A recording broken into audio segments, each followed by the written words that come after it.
Welcome to the Lost Signals Reviews, the American Film Institute's Top 100, where we critique the supposed 100 greatest American movies of all time. Join us as we decide if they're worthy of the Mott's Top 100.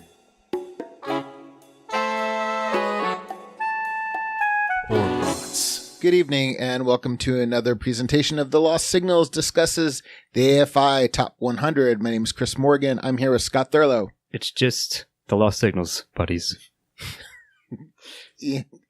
Jonathan Ian Manzer. Hi. And Stephen Amosi. How are you? And tonight we are discussing number 21 on the AFI, Chinatown. And Scott, would you like to give us a funny log line? Well, I'll give you a log line. It's just, who framed J.J. Gillets? Giddes. Whatever his fucking name is, yeah. The in-joke was, he gets called the wrong name. Sorry for fucking it up, but it was a Roger Rabbit reference. It's what I was going for. Don't worry about it. It's okay. Ian, would you like to start us off with the plot? Okay, so a glitzy, almost celebrity private eye by the name of Jack Nicholson gets involved in a complex intrigue involving land grabs and water and incest and murder. And he is almost competent enough to solve the mystery, but it all falls apart at the end. Well, he figures it out, but it's already... But so the great thing about this is that he is a competent enough private eye, except that he's facing a scheme where the stakes are hidden in local bureaucratic conferences about water and in spreadsheets, and a very rich man played by John Huston. Yep. John Huston. I can't. It's fair that I mispronounced his name considering he pronounced. We're setting a theme for tonight. Yes. Decides to do basically devalue property by causing it to be under irrigated, all these kind of farmlands, in order to buy out the valley and turn it into what we now know the Valley of LA today. And he succeeds in that. And Jack Nicholson's character Jake, figures out the plot, but he's learned what game he's playing after the person he's playing against has already won the game. Yeah. And all of his best intentions cause everyone he's trying to save to get hurt around him. And it's a very, very downer ending because it is perfectly where you're expecting him, as he combines clues, even when he makes mistakes about the interpretation of it, you feel like he's going to win. You feel like he's going to come up with a conclusion and he Put it all just together and falls apart at the end. And there's a reoccurring theme in this of Chinatown, which is where he used to work as a police officer. And the thing is, you really couldn't be a successful police officer in Chinatown because it's not your area, it's not your world, and the more you try to do, the more harm you actually end up causing. And this is in what even though he does think of himself, he's an intelligent man, he thinks of himself as a one of the betters of pretty the fucking world. Competent. Yeah. He this is not his world. This is the world of hardcore politics involving things that aren't necessarily sexy in a film noir sort of way. This is not a MacGuffin they're chasing. Yeah. This is not a murder that they can solve. This is about land. Yeah, it almost reminds me of That's why, just very quickly, that's why I referenced a thing from Roger Rabbit. It's it's a land scheme, essentially. A real estate. Quantum of Solace, which is a Bond film that came out somewhat recently, was panned because it's not about him trying to solve a villain trying to take over the world or anything like a grand scheme like that. It's about a guy trying to take over 1/6 the water supply of a South American country, I believe. Yeah. And that's very real, but it doesn't make a great movie. But in here, it's a great movie. But it turns out it does, yeah. It's a great movie, but because of the banality of its evil. Yes, right. Exactly. It is, it's a really interesting film. The plot is so tightly scripted in this movie. It's really impressive in terms of the screenplay. Yeah, I agree with that. That they work with in this. And I really... I have to say, like, right at the beginning of this movie, I wasn't, like, super enthralled, but they laid so much groundwork for what was coming later that it really made up for it. I can't even conceive of not giving this a 3 for plot, I don't think. It's just such a tight movie in terms of the plot and how all the moving parts fit together, especially towards the end, to be this really tragic ending that you don't ever get any kind of like relief from at the end of the movie either. You kind of just there's no real catharsis, we'll say. Yeah, it's kind of just like, oh, everything's shitty. Yeah, so like, yeah, I mean, it's funny, just like, yes, it's a tight script, but it has to juggle like, I mean, this is one of the, if not one of the greatest noir films pointed to, and like that means, as you said, it's not dealing with like the MacGuffin thing that you might be generally familiar with that otherwise would be part of a film like this, a story like this. But because it deals with like the banality of all this stuff, it has to throw in all these things, but they're all parceled out like incredibly well, paced perfectly, and all the threads come together. And yeah, the good guy doesn't win; he figures it out, but he's still, the bad guy escapes. Well, so like, I mean, I agree with the 3, of course, but I'm just saying it's very impressive the fact that within this sort of neo-noir kind of framework that's set up, that it parcels out all the information that you need to know, or as you follow Jake's investigation, what he uncovers and so forth. So it's all perfectly there. It's just that, yeah, it's like a downer ending, as you said, Steve-O, but it works because of everything that has come before it. So I'm definitely looking at a strong 3 because it's very impressive the way they, like I said, integrated all these elements to it. What I liked about it is, is that Jake is, he comes off and you like look at him and you kind of, you have the private detective trope. He's got the bottle of whiskey and all that stuff. And he charges whatever. Buy now and get free trench coat and drinking problem. But the thing is, he actually believes he's doing good, and he proves that he is. I mean, despite his oily demeanor, I mean, he's like when he's at the barber, and he's very gruff and everything, but he's earnest that he's actually doing something. He's making a difference.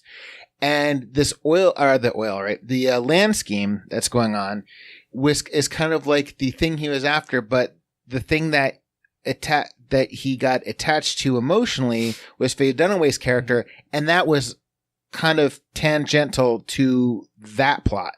So he kind of went after one thing. He went after like as a sense of MacGuffin, found out, and then he really did go out of his way, got his partners involved, tried to get, Faye Dunaway and her sister the hell out of there, was really trying to do the right thing, be a good guy, and found out that, John Huston can't always do that. Own the police. Like in both of these circumstances, the game was over before he began. Mm-hmm. I loved the ending because it just cemented his character, not just because it was a downer ending, but it cemented.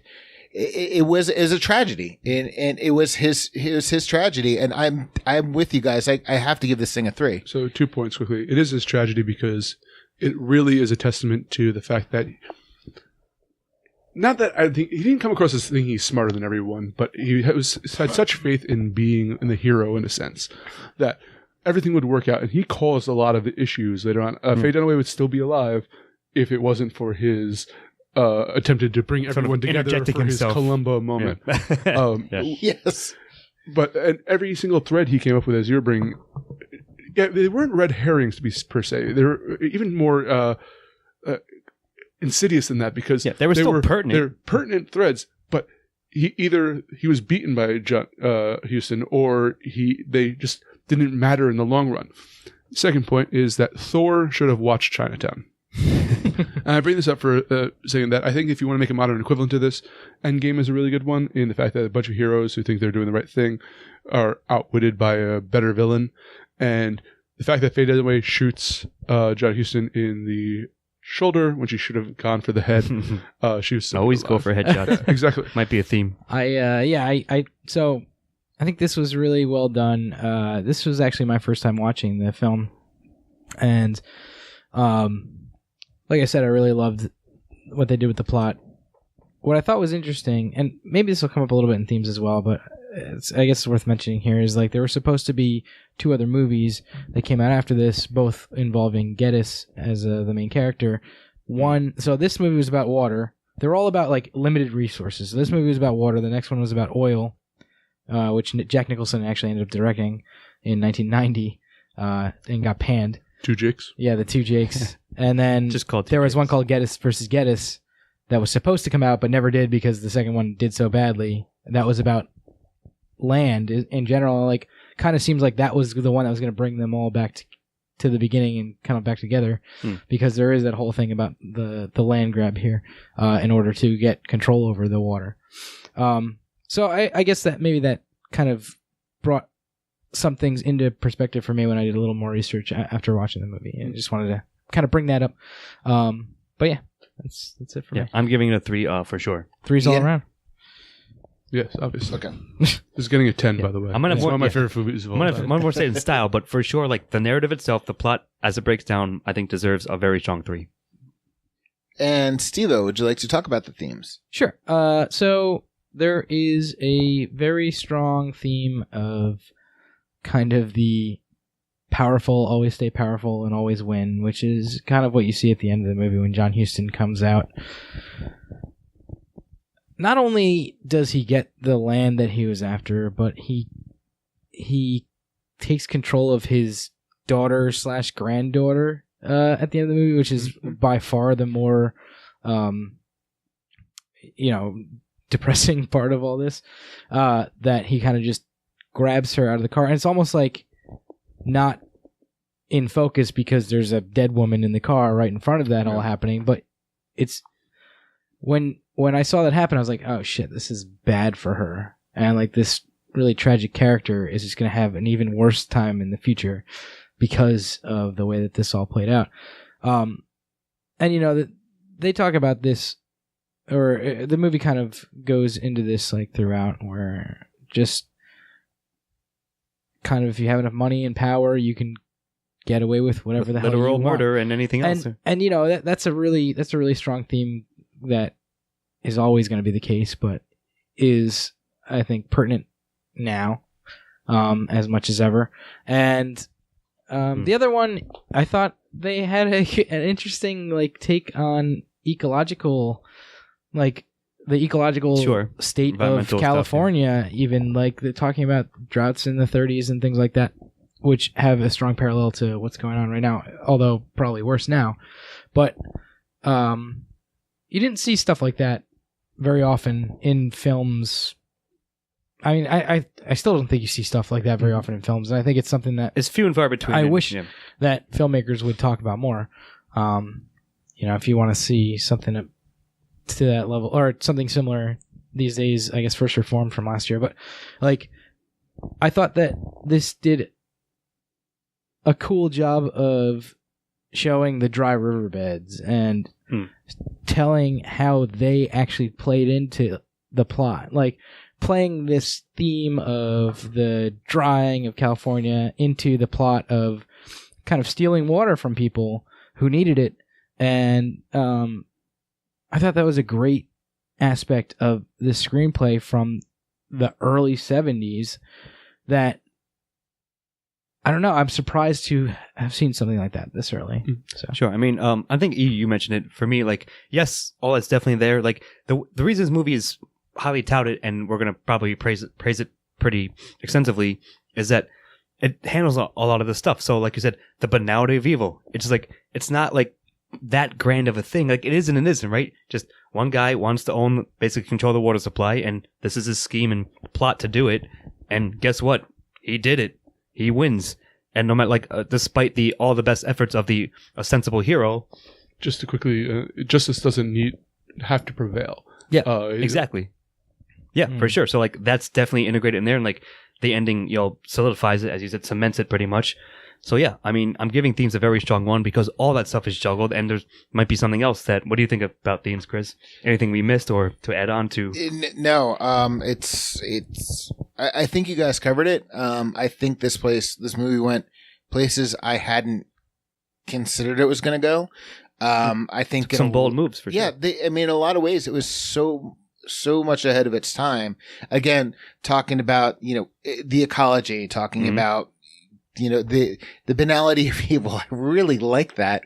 And the whole incest thing. Wow, that was just a curveball right there at the end. Like, it's unfolded into that, right? Like, it's there. It's not like a major plot, but like it's a disturbing thing that's included in there. But it wasn't overdone. It didn't make Houston a black hat. I mean, it's just like Faye Dunaway's dead, and his granddaughter's there, and he grabs her. He's like, "Shh, it's okay," and just pulls her out and like covers her eyes and kind of pulls her off. Yeah. I mean, it was just so insidious, but again, it was banal. I mean, because he was sitting there like, oh, this is nothing. Everybody except for Jake and his partners, was kind of like, okay, just move it along. Let's get this thing nothing on. To see here. Nothing to see there.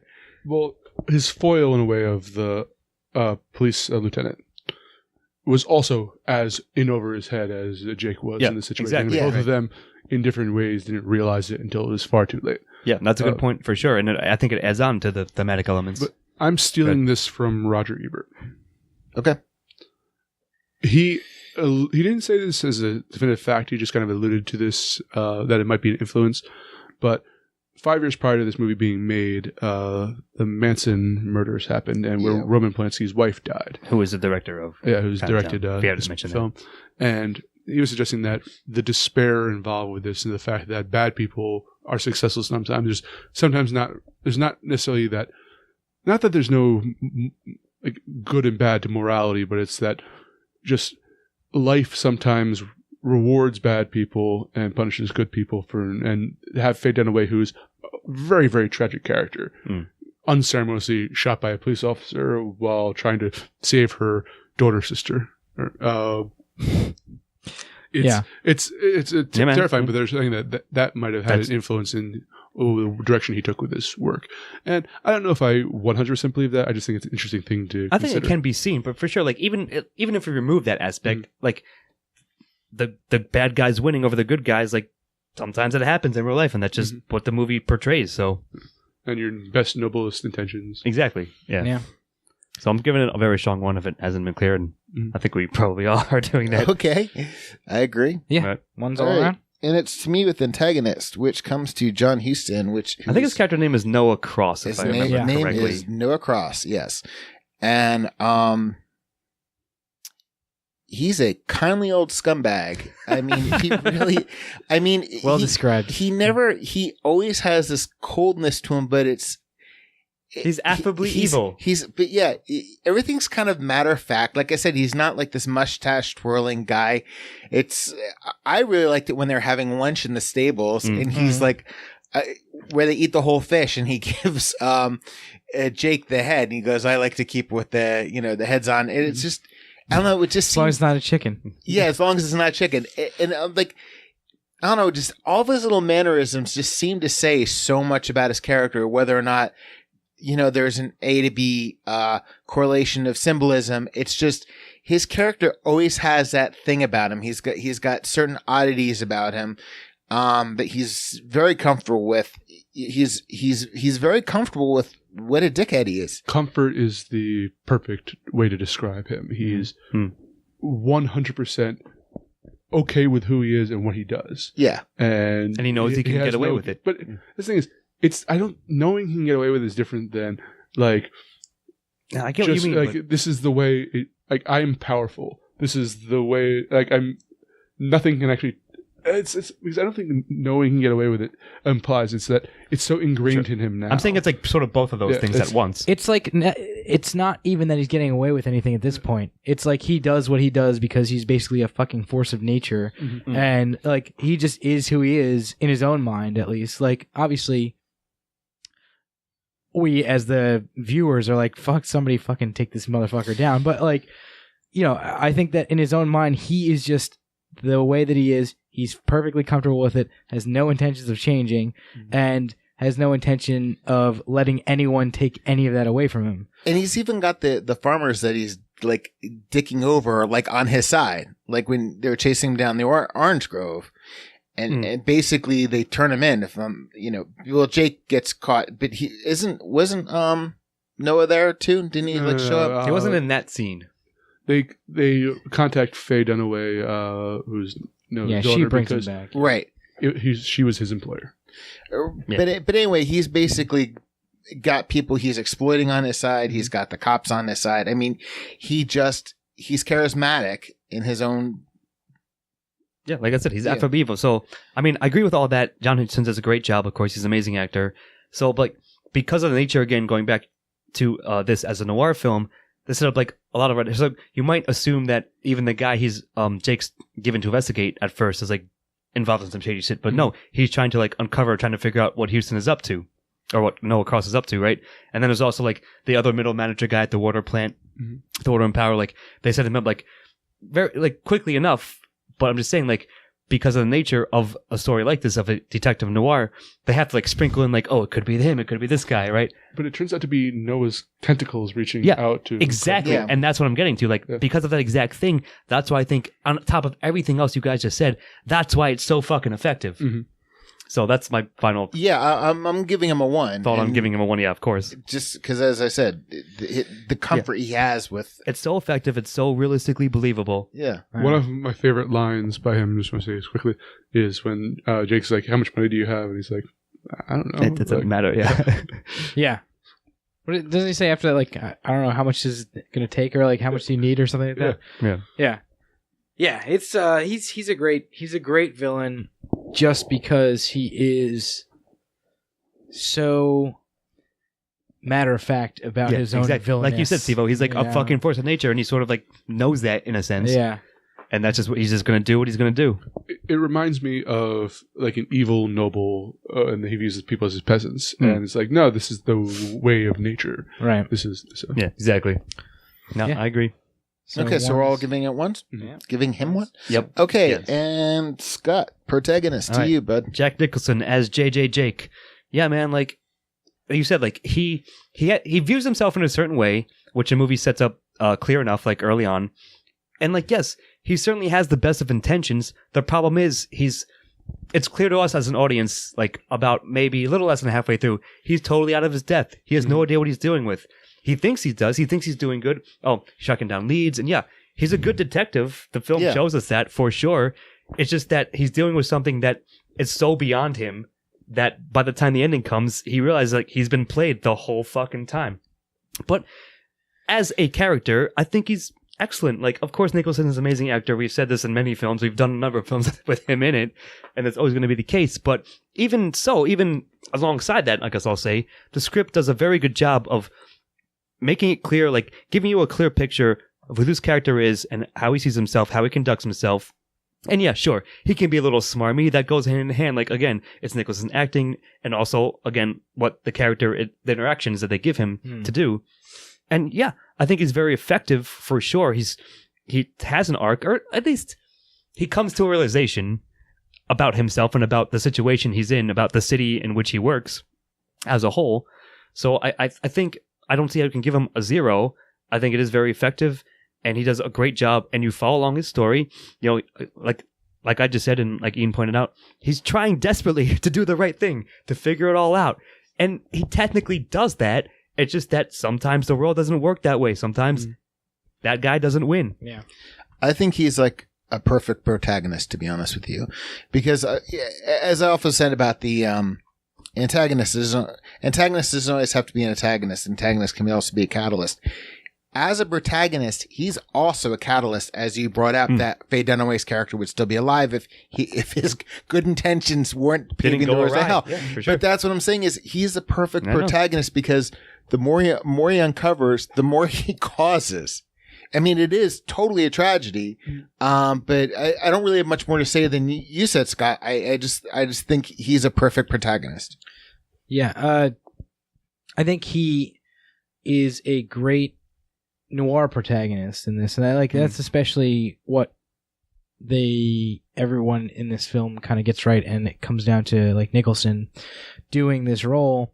as this imperfect character, and the fact that he's got these flaws, he's rough around the edges, but like, it's weird. He's rough, but he's also kind of this polished detective, right? Like, I don't know if that makes sense, but I totally see what you mean. Trying to be suave. Yeah, but exactly. I feel like he comes off as suave to a lot of people. Sometimes he succeeds, but not always. But we definitely get to see behind the curtain to where he is like just this caricature that he's playing of somebody that he wants to be, almost. I think one thing I wanted to bring up about him is he's the most forthcoming detective I think I've ever seen in a movie. He just goes to everybody he's investigating and tells them exactly what he knows, just to like draw them out. It's kind of refreshing. I'm like, all right, good. We're not like doing any subterfuge. We're just gonna like go and tell people and see how they react.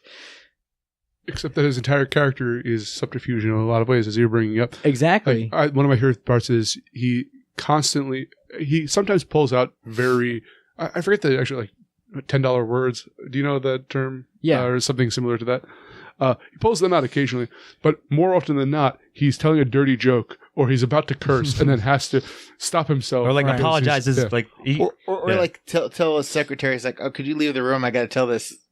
Yeah. He's not the polished person he's trying to be Humphrey Bogart, but he's not. And it's That's really funny. But I do have a quick question because I haven't figured this out yet. The nose got cut. What's the symbolism of it throughout the progression of the story? Does it have anything to do towards his character? I wonder if it has something to do with like the old phrase like keeping your nose clean, or like like he did at that point.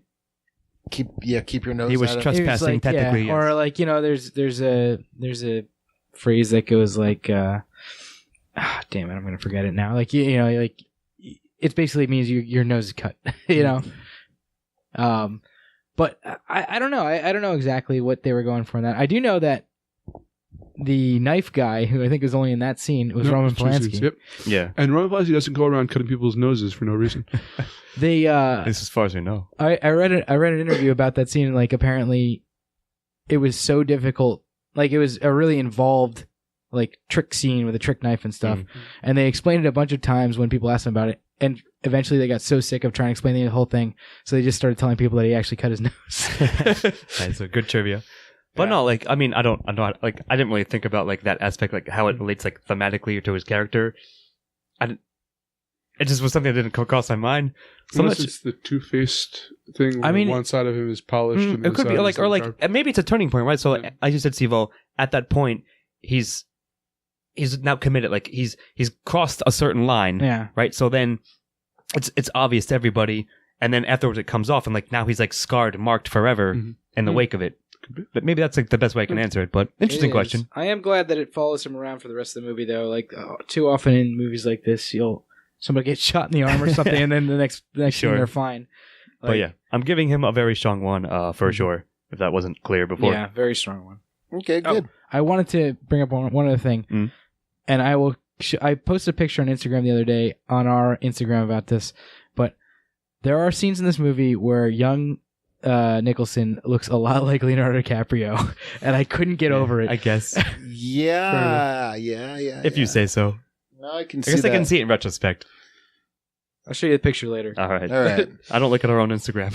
I was gonna say, we have an Instagram. Yeah. Or you all check out our Instagram. _lost_signals. Go check it out. I'll be sure to do that. Okay, and it's to you, Ian. Yes. And you're with secondary characters. Well, Faye Dunaway does a fantastic job in this. I like how... Now, it's weird because I've seen this movie a number of times, so I don't know what it's like watching it for the first time. But knowing what I did know and watching her kind of very weird ways, to put it in a sense, but understandably so, knowing what she went through and who she's trying to protect. She does play the good femme fatale and does a great job of misleading, I think, the audience as well as Jake. Yes, I was going to say that, yeah. Roman Polanski is great as a twitchy knife man. Yeah, I think he's credited as man with knife. Sure. Thug with knife. Also, the old woman at the thing did fine, but I'll just pass it along to everyone else now. Yeah, I mean, like, of course, Faye Dunaway is like the most important, like, and impactful side character. Like, she's there the whole time and gets wrapped up, like, involved and so forth. But I think like the whole cast, like even the police detective, Escobar, I believe is his name. Yeah, like they all, of course, do a believable job of filling out the world and the story in which it's set and so forth. And certainly she's just stand out. And yes, I think she's a great actress, and therefore it's obvious she's hiding something. But like that's like you expect that out of that character in this sort of framework. The problem is like not the problem. Like the thing is, the movie slow rolls you about what she is hiding at the end of the day. So like it's almost a double subversion. So it's I'm giving it more credit on that because many noir movies like this, like they try that and like they get the one level right, but that's pretty much it. Mm-hmm. So this has like 2, maybe 3 levels to it, and she manages to like sort of balance between them, like weave between them excellently. So. And yeah, like I can't name every other side character per se, but they all again add together. Like even fucking Jake's partners, right? Like they're Jake's there, partners they're are fine. great. Like they work, you know. Yeah, but I mean, they actually reflect a lot of his humanity. Mm-hmm. I mean, there are certain things. I mean, they reflect a lot back at Jake, but yeah, absolutely. At the end of the day, they reflect his humanity, and that they're the ones that are like, come on, Jake, we gotta go. You know, let's go. And he's kind of like weak between him, and they have him around his arms around him. I mean, I really like those characters. Burt Young's character, he was the first. He is the client that they opened up with. Right. Yeah. At first, he's looking at these pictures of this guy and this woman having curly,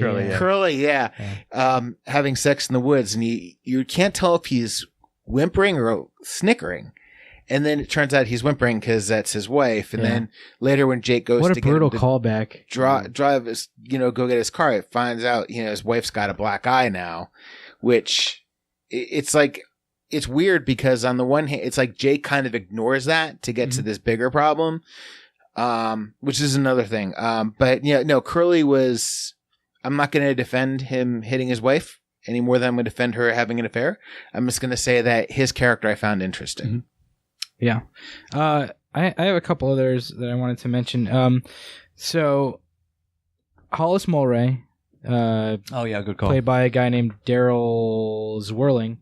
I thought he did a good job in his like smaller role, but he was kind of this like interesting character who you found out a lot more about after he was dead. Exactly. He was sort of a slow roll as well. And right? but I thought they did a really good job casting him because he seemed kind of like a small like little squirrely guy who's meek. Yeah, but it turns out he fucking ran the whole fucking water company and stood up to basically everybody, or attempted to. Before, well, no, he did. I mean, he before did. Cross had him murdered. He put the water company in the hands of the people, and like I love the fact that guy. I think they cast him perfectly because that guy doesn't seem like the guy that would do that. Would stand up to a guy like John Huston's character, and as it turns out, he fucking did, and kind of won for a while until he got murdered for it. But also, I think is interesting about that is when you see him, you're like, this guy's not having an affair. Yeah, and then he was. But he wasn't. Oh no! Oh, that's right. It wasn't. He was protecting her. Yeah. Again, like the movie, like the man was a saint. Yeah. Even within the bounds of the genre, like it slow rolls you like so fucking well of all the things you expect, and then subverts that. Yeah. I want to also mention. The guy who plays Khan, Evelyn's butler, I know this guy. James Hahn. Man, you've seen him in what else is he in? Like everything. Yeah, I know he's been in a ton of stuff, but like I'm trying to think of like what specifically I know him from. I couldn't think. Yeah, Blade Runner. He was in Blade Runner. Oh, that's right. Yeah, that's probably what you're thinking of from the first hand. But he's been like 20, 30 other movies. I know he's in a ton of stuff. But like, I mean, I haven't seen it, but wasn't he in like Big Trouble in Little China? I don't remember, but probably movies you might have seen. He's been in so many things. Yeah, he's been in like check out his IMDb. He was younger, of course, in 1974. Yeah, I think I just got to go look more into him. But anyway, I think I'm giving secondary a very strong one. Yeah, I agree with that. Like Faye Dunaway stand out, and everyone else does a great job as well. Like, yeah, yep. I mean, but yes, I mean, again, because I feel weird about calling Burt Young's character interesting, but I'm just talking about the change in his personality from one part to the other. I mean, even these secondary characters I think we're discussing all have dimension to them. So like for a better or worse dimension. mostly worse. I think that's the point of a noir movie, right? Like, there's all these shitty characters. No, I like that. That's a good contribute to a really interesting story. I mean, even the other guy that was like busting Jake's balls at the barber shop. I mean, it's just like, I don't know. Everybody's like memorable in one way or another. I mean, it's just. I mean, there's great verisimilitude to the coroner. Yeah, everyone has a. I thought you were gonna. Interesting. I thought you were gonna mention him earlier, but yeah, for sure. So yeah, I think one's on secondary. One's all around. Absolutely. Okay, great. I said I'm giving this a 10. I'll just put you down for a 10 right now. Save myself some time. And Steve-O with dialogue. All right, the dialogue in this movie is, if not the best part of the movie, one of the strongest parts. It's of up the movie. there. I'll say, yeah. Very good, memorable. One of the greatest lines of cinema ever is the final line of this, or I think second to final line of this movie. Everybody calls it the final line, but somebody says something else after that. But the "Forget it, Jake, it's Chinatown" line. Again, this is my first time watching the movie, and that line landed like it was supposed to, even though I've probably known about it existing for the last like 15 years. Now you've seen it in context. Yeah, and it's a line that lands so hard. And actually, I didn't notice this until I went back and did a little more reading. But right before that, he like whispers almost as little as possible, which is like kind of a running theme throughout this movie. Or it's like, in Chinatown, you do as little as possible, and that's kind of what they're talking about in terms of the final line, which can be like kind of a little bit mystifying, right? Like, it's, if you think about it, it makes sense, but it seems almost out of context when he says it. But it really hits an emotional it's a callback, exactly, because they referenced it earlier. But him trying to do stuff, he's trying to do the most possible to save Faye Dunaway, led to her death and her daughter sister being dragged away by her father lover. I'm not talking about the as little as possible line. I'm talking about the "Forget it, Jake, it's Chinatown" line. Oh, okay. Which seems to come almost out of nowhere, even though I feel like it immediately hits this like really emotional level.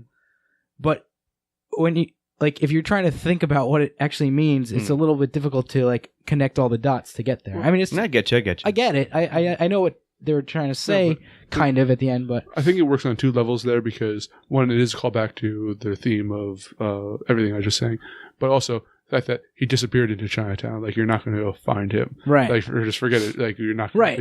Yeah, exactly. It works on that. It works on that like very ephemeral, like visceral level, like right, like immediate level, and then it works as like this larger metaphor for like the entire fucking everything that's going on. Exactly. Yeah. Like we mentioned, like this movie has many levels to it, in which like it's very impressive that they're able to build them all in there, and they all make sense and they all come together. Yeah. So I mean, I agree. Like every interaction, every conversation, like the interrogations, even, and like again, following Jake, tracking down all the stuff.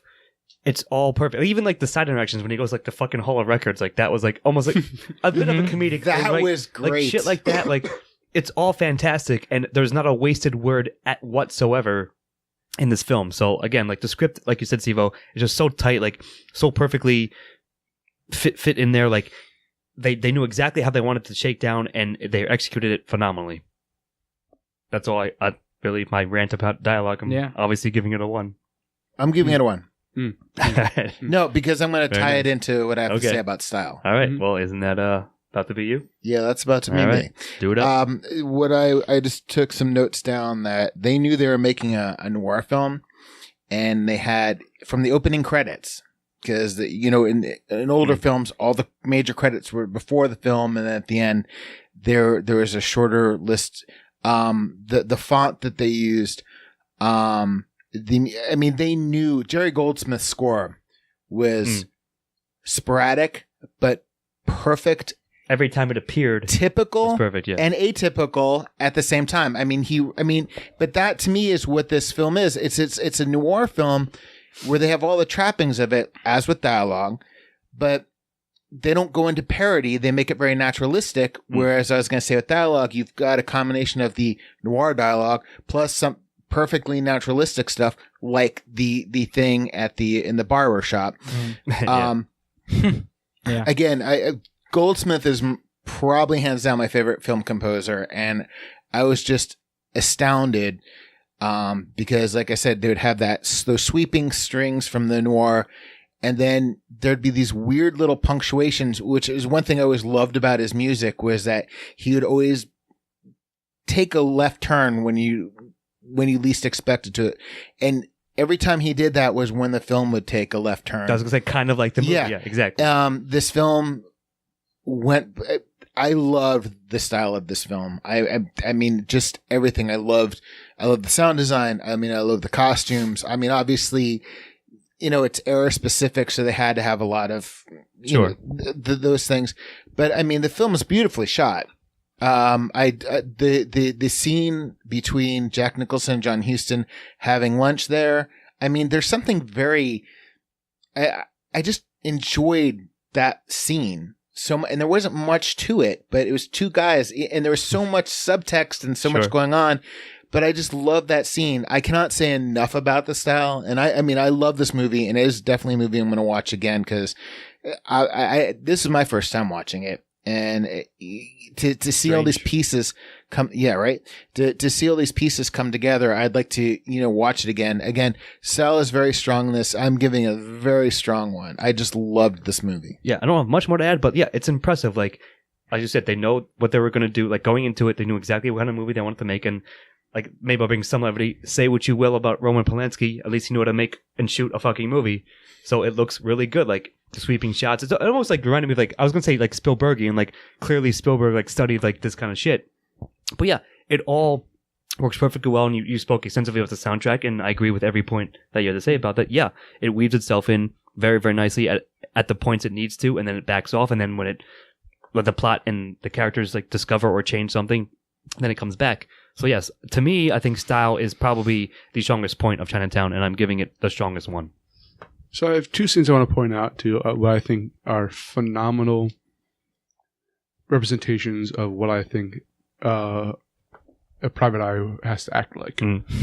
One, he grabs a bunch of business cards from the vice president. That was magnificent. Uses them to pretend to be him later on. Perfect. Like you set it up, pay it off, and it feels very real for what.